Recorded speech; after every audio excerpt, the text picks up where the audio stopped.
Hey, what's up? So, over the last 2 months, we've had some very interesting developments in Hollywood. First, we had Rachel Zegler's comment on Snow White and her thought about the original animated production. And then a few months later, Netflix releases Onepiece, which IGN says that it was so much focus on the source material that it may not have felt original. Now, with the two, I got myself thinking, is there anything like a toxic fan base? Because the fans are the first people who are going to embrace your product, your IP, and make noise about it. If they feel like it's actually good, if they feel that it actually pays tribute or is a direct adaptation of what they already love, more fans will come in and make noise about it. But in the case of Disney and Snow White, you have a situation whereby Disney produced productions like Lion King and The Little Mermaid, and most people, especially like myself, feel that what they are doing is copy-pasting what was successful with the animations from the 90s, and I felt like it was necessary for them to create new stories based on those characters rather than just giving the story a new paint job, moving the story from animation to live action, rather than just doing a direct translation.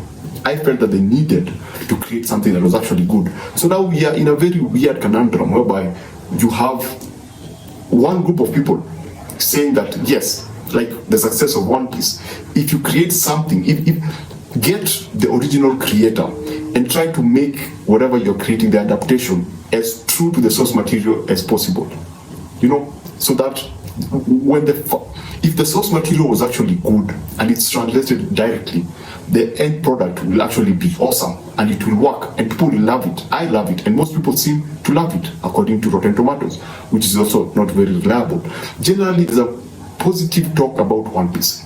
But then now, there's the Disney's need to get a bigger market base. The advantage of Netflix and Onepiece is that Netflix has already established itself.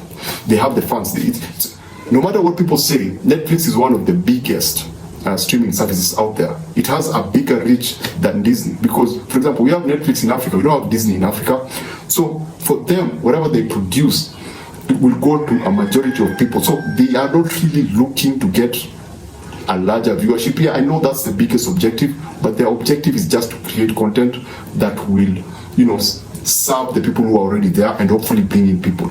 But when you look at a company like Disney, it's producing content to try to bring in as many people as possible.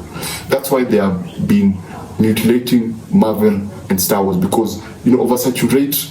People love Star Wars, people love Marvel. So if you oversaturate the streaming services with all this Marvel and all these Star Wars properties, more people will come in and hopefully they will expand their viewership. They will expand the number of people who come in to Disney Plus because they need subscription, they need subscribers. So with that, you get the feeling that they're going to also take their IP and create content, not film, not TV shows, create content that looks to serve a larger audience, that looks to attract a larger audience, rather than create content that is pure and true to the source, because very little people I can't confidently say that there are a lot of people who are familiar with the original Star Wars animation, especially the new generation, the Gen Zs. I don't think they have seen the original animated show, and even if they were to see it in the age of Across the Spider-Verse, I don't think they would appreciate it because it looks, it's from it's from a different time and it looks that way. So Disney are in a weird position whereby they have to create content that will appeal to the Gen Zs, to the millennials, and to the people who grew up with the original animated movie. So they find themselves in a very weird space. And I would like to ask you, if you are the Disney CEO or you are the person who was in charge of Disney streaming, and the case of Snow White was presented on your desk and you were asked, you want to make the next Disney movie, what do you do? Do you create something that services or pleases the fans, like Onepiece? Or do you take the story and try to create something that will appeal to this? Because Disney has always been about the younger audiences. It has always been, it's associated with young people. So you have this new generation who need to consume this story of Snow White. What do you advise your team to do? Do you advise them to make something for the fans or people who are familiar with the original Disney animation, or do you tell them to create something that will appeal to a larger group of people? Because at the end of the day, at Disney, you need to bring more people into a subscription space. How do you do that with, for example, something like Snow White? Anyway, that's a question that I'm putting out to you. You can put it on the comment section. Let's see what you think. Let's see you think like a CEO or think like a producer within the Snow White production. As for me, I would go more in terms of they should learn more from One Piece. They should look at what One Piece did right, in that they got the original people who worked on the manga and anime. In the case of Disney, I would look for the animators to advise on the film. I'd look for the Disney animators to create the animatics and the storyboards, to develop that, and then take whatever they developed and translate it into animation and translate it into live action. Second thing, I will try to stay as pure to some of the source materials as possible. What do I mean by that? If Snow White was white, keep her white. If they were dwarfs, keep the dwarfs in, because you can say whatever you want to say, but dwarfs do exist. They're there. It's not something that you can say, oh, you're not supposed to call them dwarfs, you're supposed to call them little people. What does the story say about dwarfs? 7 little dwarfs. That's what it says about it. What is the core of the Snow White story? Yes, I know that according to Gal Gadot, he's not going to be saved by a prince. But what's the source material? What does it dictate? Is it a love story? Is it by mutilating the core of Snow White? You may end up with a production that only is connected to Snow White based on the title of the movie, Snow White. And with that, what happens is that you will get new subscribers, but you lose a lot of people who are already there. You lose a lot of people who've been true to the Snow White and all the Disney animated movies. The one thing that One Piece did perfectly was just to remember what One Piece is, the core of One Piece. They at no point did they mutilate the concept because they thought that they needed to add anything new. They understood what it was, and they created something that was true to what it is. It's a story about dreams, friendship, and pirates. What is Snow White about?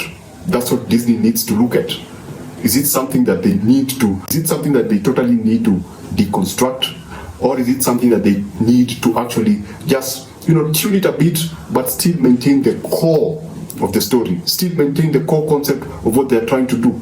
Because every action has its own consequences. It may get the first day viewing that you're looking for, but this is a streaming service. So if it's going on Disney Plus, at the end of it all, from the movies and stuff, remember that you need something that lasts longer, because that's how streaming works. Streaming is about the longevity of your production. It's not unlike the theaters. It's not releasing it and then it's off the screen. It's going to be on your streaming services. You want more people to come back to it, and the only way for more people to come back to it, if it's a good story, and if it's Snow White, people want to come and watch and see Snow White because there was a Snow White that existed before this. So for those who've been there before, they want to come and see something that is close to what they saw before. So yeah, I know it's a bit complicated. Disney are in a very weird place, but now they've been given an opportunity to actually learn from a different production, which is One Piece. To look at Netflix and go like, we love what you did with One Piece, we may try to emulate that within the Snow White story. Yeah, so basically that's it. That's something that came across my mind when after I rewatched One Piece, because it's an awesome. I think it's a very good show.